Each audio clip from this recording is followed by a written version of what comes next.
आज हम लोग आए हैं एक बहुत ही ज्वलंत मुद्दा जिसे आरक्षण के नाम से जाना जाता है। आज हम इस क्लास में ये समझेंगे कि ओबीसी को जो आरक्षण मिला है 27%, इसको ये कैसे मिला और भारतीय राजनीति में राम के नाम का चर्चा कब से शुरू हुई है, राम के नाम पे कब से राजनीति शुरू हुआ, इस कहानी को हम लोग समझेंगे। तो आरक्षण का मुद्दा सबसे पहले हम लोग समझ लेते हैं कि आरक्षण क्या होता है। आरक्षण का मतलब होता है कि जब सरकार कोई वैकेंसी निकालती है तो उस वैकेंसी में से कुछ विशेष वर्गों के लिए कुछ सीटें क्या की जाती है, मतलब विशेष एक वर्ग होता है। जैसे हमारे देश में वर्ग बनाए गए हैं, जैसे जनरल, ओबीसी, एससी, एसटी। तो उनमें से क्या होता है कि जो निम्न जाति के लोग हैं ये फाइट नहीं कर पाते हैं। उच्च जाति के लोगों की अपेक्षा ये एग्जाम अगर चारों का तुम कराओगे तो निम्न जाति के लोग चूंकि शैक्षणिक रूप से या सामाजिक रूप से इतने अधिक विकसित नहीं होते हैं कि वो सामान्य वर्ग की तुलना में उतने अच्छे से एग्जाम दे सके। तो पिछड़े वर्गों के लिए यानी एससी के लिए, ओबीसी के लिए और एसटी के लिए जो कुछ सीटें निर्धारित कर दी जाती है उसे कहा जाता है आरक्षण। आरक्षण का मुख्य उद्देश्य जो था, उसका मुख्य उद्देश्य था कि समतलीकरण करना। समतलीकरण का मतलब होता है कि हमारे देश में कुछ व्यक्ति बहुत अमीर, बहुत गरीब, प्रशासन में बहुत लोगों की भागीदारी नहीं थी, नौकरी में नहीं थी भागीदारी। तो इनके लिए क्या किया गया कि हमारे संविधान का जो आर्टिकल 15 यानी आर्टिकल 15 और आर्टिकल 16 यानी आर्टिकल जो 16 है, उनमें उन विद्यालयों में और प्लस सरकारी नौकरियों में आरक्षण का प्रावधान किया गया है आर्टिकल 15 और 16 के तहत। तो हम लोग आरक्षण का जो एससी एसटी वाला है उसको जो हम मौलिक अधिकार पढ़ेंगे तो उसमें समझेंगे ही समझेंगे, लेकिन हम लोग आज समझते हैं ओबीसी आरक्षण के बारे में कि ओबीसी का आरक्षण कैसे शुरू हुआ। तो इस सबसे पहले आरक्षण के जो हमारे देश में शुरुआत हुआ था ओबीसी के लिए, जब हमारे देश में 1953 में प्रधानमंत्री हमारे देश के थे कौन, पंडित जवाहरलाल नेहरू साहब। अगर देखा जाए तो सबसे अधिक एक बात है कि सबसे अधिक पूछा जाए कि आरक्षण किस राज्य में है तो वो है तमिलनाडु में। उनमें ओबीसी, एससी और एसटी को मिलाकर अगर देखा जाए तो 69% आरक्षण उसको मिला है, जो कि 9वीं अनुसूची में उसको रख दिया गया था संशोधन करके 1955 में। वो अलग बात है, वो मुद्दा अलग है, 1953 में रखा गया था। लेकिन हम लोग आ रहे हैं ओबीसी आरक्षण। तो ओबीसी कास्ट में भी बहुत से लोग क्या थे, बहुत पिछड़े थे। तो 1953 में नेहरू साहब पर दबाव बनाया गया कि भाई पिछड़ी जातियों के लिए क्या कीजिए, आप कुछ सीटें भी आरक्षण कीजिए। जिस प्रकार से एससी और एसटी के लिए सीटों का आरक्षण दिया गया तो एससी एसटी के जीवन में क्या आया, बदलाव आया। मतलब उनकी जो स्थिति थी, रहन सहन की स्थिति जो थी, उसमें क्या हुआ, थोड़ा बहुत उभार आया। तो ओबीसी के लिए भी एक आयोग गठित किया गया कि ओबीसी भारत में कितने पिछड़ी जाति में आते हैं लोग, उन पिछड़ी जातियों को पहचान किया जाए और उनको पहचान करने के बाद उनको भी नौकरियों में या शैक्षणिक संस्थानों में भी उन्हें भी आरक्षण दिया जाए। और वो जो समिति गठित की गई थी वो काका कालेकर की अध्यक्षता में की गई थी। उस वक्त हमारे देश के एक व्यक्ति थे जिनका नाम था काका कालेकर, उनकी अध्यक्षता में 1953 में आयोग गठित किया गया। लेकिन उनके द्वारा जो रिपोर्ट प्रस्तुत किया गया 1955 में, उस रिपोर्ट को लागू नहीं किया गया। ये मामला आगे बढ़ता गया। अब आया जब समय आया 1977 के समय में, जब इलेक्शन हुआ हमारे देश में, जब इंदिरा गांधी आपातकाल लगाई, उसके बाद जब 1977 में इलेक्शन हमारे देश में हुआ तो उस वक्त मोरारजी देसाई चूंकि पहले कांग्रेस के थे, अब वो अलग हो गए थे कांग्रेस से। तो उनका जो मुख्य स्टैंड था, उन्होंने ओबीसी का वोट पाने के लिए, नहीं पिछड़ों वर्गों का वोट पाने के लिए उन्होंने कहा कि हमारी सरकार बनेगी तो हम लोग पिछड़ी वर्गों को क्या करेंगे, 27% आरक्षण देंगे। मतलब एक प्रकार से कहा कि हम एक आयोग गठित करेंगे, उस आयोग गठित की सिफारिश के आधार पर पिछड़े वर्गों को हम आरक्षण देंगे। और उस वक्त हमारे देश में पिछड़ी जाति के कुछ नेता सक्रिय थे, जैसे कि जो बसपा पार्टी के संस्थापक हैं, जिस व्यक्ति का नाम था माननीय काशीराम था। वो उस वक्त बहुत ही मतलब कि पिछड़े वर्गों की आरक्षण के लिए भी लड़ाई लड़ रहे थे, क्योंकि वो थे बसपा पार्टी के समर्थन, लेकिन एक तरीके से आरक्षण के समर्थन में वो भी थे। और उस वक्त उत्तर प्रदेश के राजनीति में सक्रिय व्यक्ति थे जिनका नाम था मुलायम सिंह यादव। और उस वक्त बिहार के जैसे रामविलास पासवान थे, और एक व्यक्ति और थे बिहार के लालू प्रसाद यादव। और उस वक्त जदयू पार्टी जो आज वो है, वो नीतीश कुमार, उनकी पार्टी के एक व्यक्ति थे शरद यादव। ये सब व्यक्ति ने आरक्षण के मुद्दे को बहुत तेजी से उठाया। अब मोरारजी देसाई उस वक्त सरकार में आए, 1977 में वो प्रधानमंत्री बने। तो उन्होंने 78 में एक आयोग गठित किया कि भारत में जितनी ओबीसी हैं, जितनी भी ओबीसी के लोग हैं, उनकी क्या करें, पहचान करें। और ओबीसी को पहचान करने के बाद उनको सरकारी नौकरी में और सरकारी शैक्षणिक संस्थानों को, मतलब जैसे विद्यालय हो गए, महाविद्यालय हो गए, विश्वविद्यालय हो गए, मेडिकल कॉलेज जैसे हो गए, इनमें पिछड़ी जाति को क्या किया जाए, आरक्षण दिया जाए। अब चूंकि मोरारजी देसाई ने जब ये कमेटी गठित की थी तो उस वक्त हमारे पूर्व बिहार के मुख्यमंत्री रहे जिनका नाम था बीपी का मतलब बिंदेश्वरी प्रसाद, पूरा नाम था बिंदेश्वरी प्रसाद मंडल उनका नाम था। उन्होंने एक कमेटी गठित की, मोरारजी देसाई ने एक कमेटी गठित की और उसके अध्यक्ष बनाए बीपी साहब को, बीपी यानी बिंदेश्वरी प्रसाद साहब को, मंडल साहब को। और उनको कहा गया कि आप पूरे भारत में ओबीसी जाति की पहचान करें, उनकी गणना करें, देखें कि कितनी जातियां ओबीसी में आती है, पिछड़ी जाति में आती हैं। उनको पहचान करने के बाद आप उनको किस प्रकार से आरक्षण दिया जाए ताकि वो भी मुख्य धारा से जुड़ सके। मुख्य धारा क्या होती है? तो मुख्य धारा का मतलब होता है कि वर्तमान समय में, आधुनिक समय में जिन चीज़ों की स्थिति है, मतलब जो जितने संसाधन उपलब्ध है, क्या उन संसाधनों में उनकी भी भागीदारी बराबर की है कि नहीं, इसे कहते हैं मुख्य धारा। मतलब जो वर्तमान में देश में जितने संसाधन, उस मुख्य संसाधनों में उनको भी सम्मिलित कर लेना कि वो भी इसका उपभोग करें, उन्हीं को कहा जाता है मुख्य धारा में जोड़ना। उन्होंने जब देश में जगह जगह घूमा तो उन्होंने 3770 के आसपास ओबीसी में जातियों का गिनती की और उस वक्त उन्होंने बताया था कि उत्तर प्रदेश, जो पूरे भारत में ओबीसी की जो जनसंख्या है, लगभग जितनी जनसंख्या है उसका 52%। कितना बताया? 1978 में गठित की गई, 80 में अपना रिपोर्ट दिया। उन्होंने बताया, बीपी मंडल ने, कि इस वक्त भारत में जो ओबीसी हैं उनकी टोटल जनसंख्या कितनी है? 52%। और उन्होंने, बीपी मंडल ने कहा कि ओबीसी को जो आरक्षण देना चाहिए वो 27%। मतलब कि ये कहा गया कि ओबीसी की जनसंख्या 52%, लेकिन आरक्षण कितना दिया जाए? 27%। उन्होंने बीपी मंडल साहब ने ये बात कही। अब चूंकि 80 में, चूंकि अब मोरारजी देसाई ने, जिस व्यक्ति ने इसकी गठन की थी, उनकी सरकार चली गई, गिर गई। इंदिरा गांधी ने उनकी पार्टी को, जानते हैं कि गिरवा दिया, बाद में आपस में झगड़ा झंझट करवा के। फिर इंदिरा गांधी 80 में चुनाव हुआ तो इंदिरा गांधी प्रधानमंत्री बनी। उन्होंने बीपी मंडल आयोग पर कोई ध्यान नहीं दिया। फिर उसके बाद 84 आया, 31 अक्टूबर 1984 को इंदिरा गांधी की मृत्यु हुई, हत्या होगी। जिस दिन इंदिरा गांधी की मृत्यु हुई उसी दिन शाम को राजीव गांधी मतलब इंदिरा गांधी के जो पुत्र थे, उन्होंने प्रधानमंत्री का शपथ लिया। एक तरफ माँ मरी, एक तरफ बेटे ने क्या किया? शपथ ग्रहण किया। और उस वक्त, अब इस मुद्दे को लोगों ने ध्यान नहीं दिया, ओबीसी आरक्षण का जो मुद्दा था इसको ध्यान नहीं दिया। लेकिन मैंने जिन जिन नेताओं के नाम लिए, इन नेताओं ने उत्तर भारत का मतलब जैसे बिहार, ये उत्तर प्रदेश, ये उस वक्त 1984 के समय में उत्तराखंड उत्तर प्रदेश ही था, जो झारखंड ये बिहार में ही था। इन दोनों राज्यों को मिलाकर के लोकसभा के लगभग कितनी सीटें होती थी? 139 सीटें। मतलब अगर आपको प्राइम मिनिस्टर बनना है तो उत्तर प्रदेश, बिहार से अगर 139 सीटों पर आपका दबदबा है तो आप प्रधानमंत्री बन जाएंगे।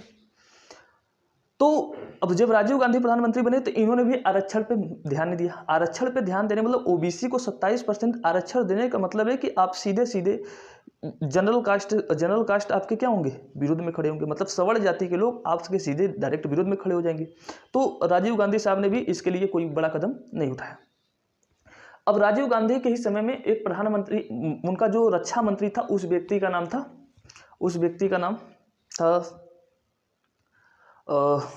बीपी सिंह नाम था। बीपी जिसे कहा था विश्वनाथ प्रताप सिंह, उत्तर प्रदेश के पूर्व मुख्यमंत्री थे वो, विश्वनाथ प्रताप सिंह। उन्होंने, और जो राजीव गांधी साहब थे, इनके प्राइम मिनिस्टर जब थे तो इनके समय में एक घोटाला हुआ था, बोफोर्स मामला जिसे कहा जाता है, बोफोर्स घोटाला।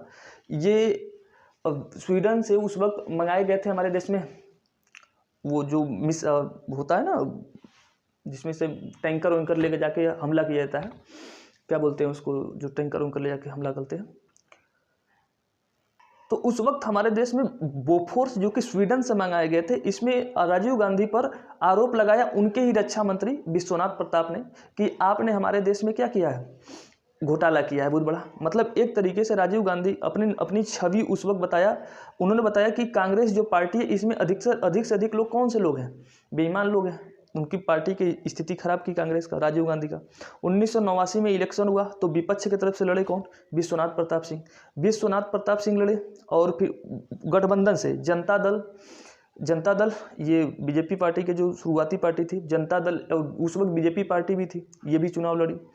और जो विश्वनाथ प्रताप सिंह, ये भी साथ में लड़े। मतलब कुछ व्यक्ति मिलकर चुनाव लड़े और कांग्रेस पार्टी चुनाव 1989 में हार गई। और उस वक्त बहुमत किसी का नहीं बना, 3-4 पार्टियों ने गठबंधन से सरकार बनाई। और उसके जो प्राइम मिनिस्टर बने, वो व्यक्ति बने थे विश्वनाथ प्रताप सिंह। और उनके समय में जो उप प्रधानमंत्री बने थे वो बने थे देवीलाल, जो कि हरियाणा के थे, देवी प्रसाद। और उसी वक्त एक और व्यक्ति थे जिनका नाम था चंद्रशेखर। इन तीनों व्यक्ति प्रधानमंत्री की लड़ाई में थे, चंद्रशेखर, देवी प्रसाद और विश्वनाथ प्रताप सिंह। और उस वक्त बीजेपी पार्टी भी इन्हीं के समर्थन में थी। अब देवी प्रसाद खुद प्रधानमंत्री बनना चाहते थे, जो मैंने कहा हरियाणा के हैं। और देवी प्रसाद ने क्या किया, उस वक्त एक गलती की, उन्होंने हरियाणा में इलेक्शन उस वक्त मुख्यमंत्री के चुनाव का हुआ था, और उसमें देवी प्रसाद ने, उनका पुत्र था जिसका नाम था ओम प्रकाश चौटाला नाम था, अपने पुत्र को वहाँ पर मुख्यमंत्री बनवा दिया। ओम प्रकाश चौटाला जैसे मुख्यमंत्री बने, मतलब कहा जाता है कि बूथ कैप्चरिंग करके उन्होंने इलेक्शन जीता था, मतलब वहाँ पर बहुत हत्याएं, मार झगड़े बहुत से करवाए देवी प्रसाद ने। तो विश्वनाथ प्रताप सिंह ने वहाँ पर उनकी सरकार को क्या किया, गिरवा दिया। अब ऐसे में जो देवी प्रसाद उनके पिता थे, उनके समर्थन से विश्वनाथ प्रताप की सरकार चल रही थी। उन्होंने एक प्रकार से आरोप लगाया कि ऐसा करते हैं, मतलब उन्होंने एक प्रकार से अपना उसमें से गठबंधन से हाथ खींचने की बात की, इसकी सरकार गिरेगा। तो ऐसे समय में विश्वनाथ, और इधर बीजेपी पार्टी को पहले सवर्णों की पार्टी कही जाती थी उस वक्त भी, इनका मेन वोट जो था वो सवर्ण थे उस वक्त भी। जो बातें मैं बता रहा हूँ ये मैं अपने से नहीं, मैंने कई बुकों से सोर्स लिए हैं, और जो प्राइम मिनिस्टर सीरीज है, एक प्राइम मिनिस्टर सीरीज में भी आप देख सकते हैं, जैसे मुद्दों को पूरे कहानी के रूप में दिया है प्राइम मिनिस्टर सीरीज पर, जितनी बातें मैं बता रहा हूँ यूट्यूब पे अपलोड है, देख सकते हैं आप। अब उनके पुत्र को हटा दिया गया, तो देवी प्रसाद जो थे उनको भी बड़ा बुरा लगा था कि मेरे पुत्र को, चूँकि बेईमान व्यक्ति थे। और जो चंद्रशेखर थे, इनका भी प्राइम मिनिस्टर बनने का इरादा था। अब ऐसे समय में बीपी को पता चल गया कि अब हमारी सरकार तो गिरने वाली है, तो उन्होंने सोचा कि ऐसा करते हैं कि अपने तरफ जाते जाते वोट को अपने तरफ करके जाते हैं। तो ऐसे समय में उन्होंने घोषणा की 7 अगस्त 1990 को कि हम क्या करते हैं, जो बीपी मंडल आयोग था 1980 में जो अपना रिपोर्ट सौंपा था, उनके अनुसार 27% आरक्षण को हम लागू कर देते हैं। 27% आरक्षण को उन्होंने बीपी यानी विश्वनाथ प्रताप सिंह ने घोषणा कर दी कि हम आरक्षण को लागू करेंगे। अब समस्या ये उत्पन्न हो गई कि जगह जगह पर अब सवर्ण जाति के लोग, जैसे दिल्ली विश्वविद्यालय, BHU, अलग अलग जगहों पे उच्च जाति के लोग विरोध करना शुरू कर दिए आरक्षण का। कुछ लोगों ने तो यहाँ तक कि जैसे एक व्यक्ति था जिनका नाम था राजीव गोसाई, और कुछ व्यक्ति और थे जिन्होंने अपने आप को जिंदा जला लिया उस वक्त, कि आरक्षण, उस वक्त आरक्षण को ये लोग मानते थे कि आरक्षण क्या है, आरक्षण बहुत गलत चीज़ है, ये हमारे साथ भेदभाव है, समानता के आधार पर भेदभाव। जबकि भेदभाव क्या भाई, इनकी 52% जनसंख्या है, 27% आरक्षण मिल रहा है, बाकी अगर टोटल जोड़ के देखा जाए तो 15% मिलता है ESC को, 7.5% EST को, और 27% ऐसे टोटल मिला के 49%, बाकी बचे तो 50.5% ना। इस पर तो कंपटीशन हो ही रहा है। अगर आप तेज तरह के तो 50.5% में आप नौकरी कर ही रहे हैं, लेकिन उनको ऐसा कुछ सूझ नहीं रहा था। जब डिटेल से समझाएंगे एक बार आरक्षण के मुद्दे को, तो फिर एक बार और समझाएंगे इस मुद्दे के, लेकिन अभी इसको हम कहानी छोटे में करना चाहते हैं। अब जैसे ही बीपी मंडल ने आरक्षण लागू कर दिया, तो सवर्णों का सवर्णों की जो उस वक्त अपनी वोट पार्टी थी वो बीजेपी थी। अब बीजेपी के सामने ये दुविधा खड़ी हो गई कि अगर हमने बीपी मंडल का विरोध नहीं किया तो सवर्ण जाति के वोट हमें मिलेंगे नहीं। और एक तरफ बीजेपी उस वक्त, इनके मुख्य जो नेता थे, कौन थे, बीजेपी का मुख्य नेता उस वक्त थे लालकृष्ण आडवाणी। अगर हमने समर्थन किया, मतलब अगर बीपी मंडल आयोग का समर्थन किया, तो इसका मतलब सवर्ण जाति के वोट हमें नहीं मिलेंगे। अगर इसका विरोध किया, ये जो बीपी मंडल है, तो इसका मतलब पिछड़ी जाति के वोट हमें नहीं मिलेंगे। अब ऐसे समय में बीजेपी के सामने एक समस्या खड़ी हुई। बीजेपी ने बीच का रास्ता सोचा, निकाला। इन्होंने सोचा कि ऐसा करते हैं कि हम इस पार्टी से निकल भी जाएं और हम पे आरोप भी न लगे पिछड़ी जाति का। तो बीजेपी उस वक्त लालकृष्ण आडवाणी ने क्या कहा कि जो हरिद्वार पड़ता है, द्वारिका, गुजरात में पड़ता है द्वारिका, उन्होंने कहा था कि हम यहाँ से एक पैदल यात्रा निकालेंगे, रथ यात्रा निकालेंगे। वहाँ से क्या करेंगे, 1992 का वक्त की बात है कि हम यहाँ से एक रथ यात्रा निकालेंगे। रथ यात्रा का मतलब कि वहाँ से 10 राज्यों से होते हुए करीब 200 लोकसभा क्षेत्र से होते हुए हमारी ये जो रथ यात्रा है कहाँ पहुँचेगी, अयोध्या, राम मंदिर। उन्होंने सोचा कि अगर विरोध किया मैंने वो जो मंडल कमीशन है, तो इसका मतलब है कि हमें पिछड़ी जाति को वोट नहीं देंगे। अगर मैंने इसका समर्थन किया तो हमें उच्च जाति के लोग वोट नहीं देंगे। तो लाल कृष्ण आडवाणी ने सोचा कि हम इस पार्टी से निकल जाएंगे तो सवर्ण जाति के लोग हम पे अपना विश्वास बनाए रखेंगे और पिछड़ी जाति के लोग इस मामले को समझ भी नहीं पाएंगे, और सच में समझा भी नहीं। तो उन्होंने अपना जब वहाँ से रथ यात्रा निकाला, उस वक्त 1990 के समय में बिहार के मुख्यमंत्री थे लालू प्रसाद यादव और उत्तर प्रदेश के मुख्यमंत्री थे मुलायम सिंह यादव। और बीपी साहब के लिए समस्या थी कि किसी तरीके से इस रथ यात्रा को रोका जाए, क्योंकि उस वक्त ये नारा लगा कमंडल वर्सेस मतलब कमंडल वर्सेस राम मंडल, ऐसे करके लड़ाई चलने लगी कि मतलब जो मंडल वर्सेस कमंडल, ये नारा था, मंडल वर्सेस कमंडल। मंडल कौन? मंडल कमीशन 27% आरक्षण, और कमंडल कौन? वो जो कमंडल लेके चले थे लाल कृष्ण आडवाणी अयोध्या में वहाँ पर जल विसर्जन करने के लिए। वहाँ से जब निकले पहुँचे कहाँ? बिहार में। तो बिहार में लालू प्रसाद यादव ने उनके रथ को रोक लिया। लालू प्रसाद यादव लाल कृष्ण आडवाणी को रोक लिया और जो उनके रथ को रोक दिया गया कि ये पूरा ना करे। अब मुलायम सिंह उस वक्त ये सब जो थे ये पिछड़ी जाति के क्या थे उस वक्त, अग्रहरी नेता थे। अग्रहरी मतलब पिछड़ी जाति के आरक्षण के उद्वले समर्थक थे। मुलायम सिंह यादव थे जो, और शरद यादव जो उस वक्त जो आज के समय भी हैं, जदयू में उस वक्त थे नीतीश कुमार के पार्टी में, और रामविलास पासवान जो मैंने बताया अभी जो पिछले साल मर गए, उनके मतलब मृत्यु हो गया, देहांत हो गया, और लालू यादव जो अभी हैं, तो ये लोग बहुत बड़े समर्थक थे इसके आरक्षण के। तो अब चूंकि लाल कृष्ण आडवाणी विरोधी थे लेकिन वो अपने आप को शो नहीं कर रहे थे, मतलब एक तरीके से उनको उस पार्टी से निकलना था जो सरकार बनी थी बीपी मंडल की, बीपी साहब की, बिंदेश्वरी प्रसाद की। तो उनका जैसे रथ बिहार में रोका गया तो उन्होंने आरोप लगाया कि हमारे रथ को रोकवाने में जो सबसे बड़ी भूमिका निभाने वाले व्यक्ति हैं वो कौन है? विश्वनाथ प्रताप सिंह है। अगर ये चाहते तो हमारा रथ नहीं रुकता। तो उन्होंने क्या किया? पार्टी से अपना समर्थन वापस ले लिया। और आरोप ये लगा, चूँकि अब आरक्षण का मुद्दा था लेकिन देश के लोगों ने समझा नहीं। ये बीजेपी की रणनीति थी कि लोगों को बुरा भी न लगे, मतलब पिछड़ी जाति को ये भी नहीं पता चले कि मैंने आरक्षण के विरोध में था, और सवर्ण जाति को उस वक्त से सवर्ण जाति के पूरे वोट किधर जाने लगे? पहले सवर्ण जाति को वोट बट किया जाते थे, आधा कांग्रेस को, कुछ बीजेपी को, लेकिन उस समय से अधिकतर सवर्ण जाति के अधिकतर 90% वोट जो था चला गया बीजेपी के खेमे में। और बीजेपी वालों ने नारा लगाया, उस वक्त बीजेपी वालों का जय श्री राम नारा लगाया था, मतलब हर समय। इसलिए आज भी देखेंगे आप जितने भी बीजेपी के अधिकतर जितने भी समर्थक होंगे उनका नारा एक ही होता है, जय श्री राम। और तो इस तरीके से राम नाम की क्या हुई? राम के नाम की राजनीति में आगमन हुआ और उसी के नाम पे आज तक हमारे यहाँ चल रहा है। फिर वो जो ओबीसी का आरक्षण 27% था, ये चला गया सुप्रीम कोर्ट में, मामला गया, क्योंकि इतने विरोध, इतने प्रदर्शन हो रहे थे, बहुत जगह पे लाठी डंडे भी चल रहे थे। तो उस वक्त सुप्रीम कोर्ट ने उसी मामले के लिए एक बेंच बैठाई 9 सदस्यों की।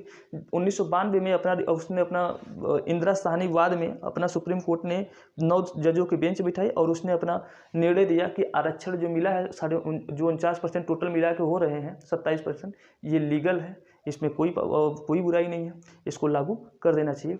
तो इस तरीके से हम लोगों को बहुत सी बातें समझ में आई। तो बस आज इतना ही करते हैं, और आरक्षण के मुद्दे को पूरे डिटेल में समझेंगे हम लोग जब इसको समझाएंगे। तो भी बस फैक्चुअल वीडियो 1-2 वीडियो ऐसे ही आते रहेंगे। वीडियो को सब्सक्राइब और शेयर करते चलिएगा। सभी का धन्यवाद। Good night.